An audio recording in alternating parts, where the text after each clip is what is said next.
I wanted to begin by asking you, we left on such a cliffhanger last season. Are we picking up right where it left off and going to find out what's going on with Shai's character? Well, the first season does suggest there's some unfinished business, and Shai's character's been kidnapped. Chance has really lost this really important person in his life and his first client on the good side of things, and then Guerrero is a little kind of out to the wind. So you see there's some unfinished business that has to be taken care of, and I think they're going to want to take care of that first, but I can't really confirm anything. Are we going to see more with Armando Sante's character this year, your mentor, and kind of see where that goes, where that leads? We'll see. Definitely was an interesting addition, and it did raise an awful lot of questions. I think that we'll see. I mean, he's a great guy, and we'd love to have him back, and he's a fantastic and accomplished actor that we can all kind of enjoy working with and learn from. But we'll see. I think we want to spend a little bit less time this season on the mythology and a little more on the characters and just kind of telling good stories sort of in the moment.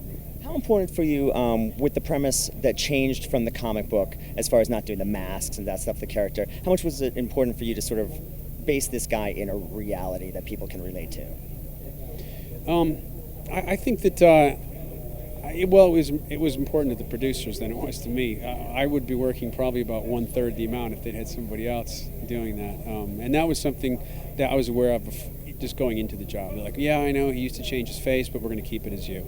So, we're keeping the spirit of the character. I read the comics. I read the initial comics, and I read the graphic novels, and I like the character in the original one. The actual Christopher Chance is actually a pretty funny guy. And when you read the comics, it's a little bit confusing as to who is him and when is he this and when is he that. When I was reading the comics, I almost felt like I just wish he was that one guy so I could kind of enjoy this character. And I think I know Simon West felt that way, and some of the producers did as well. They're like, well, yeah, we're going to ground this in a little more reality, But I think also it kind of answers some of the. I think it's better than the comic. I don't know. I don't want to say it. I'm a comic fan. I agree. I kind of feel like it is. At least I enjoy reading it. It's one part. It was confusing, that back and forth thing. It's kind of cool, but it's confusing. Sorry. Where's Len? Sorry, Len. You mentioned actually less mythology this season. Is it going to be more of an episode to episode sort of, solve the crime of the week kind of thing? We're going to find out less about your past? Yeah, there's going to be some more. Instead of Chance of being so much in conflict with his past and what he's going to do and how does it affect his conscience and so forth, you're going to have more of an inherent conflict with some of these new characters that we're bringing on, and I think that's going to be much more interesting to watch because everything is going to be right there on the screen and on the speakers or whatever, so you won't have to think back and look back.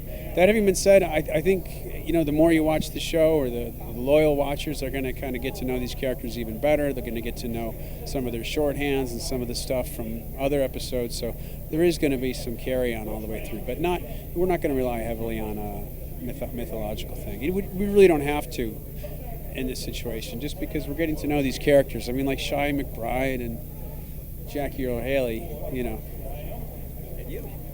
Yeah, me, we're going to have a good time.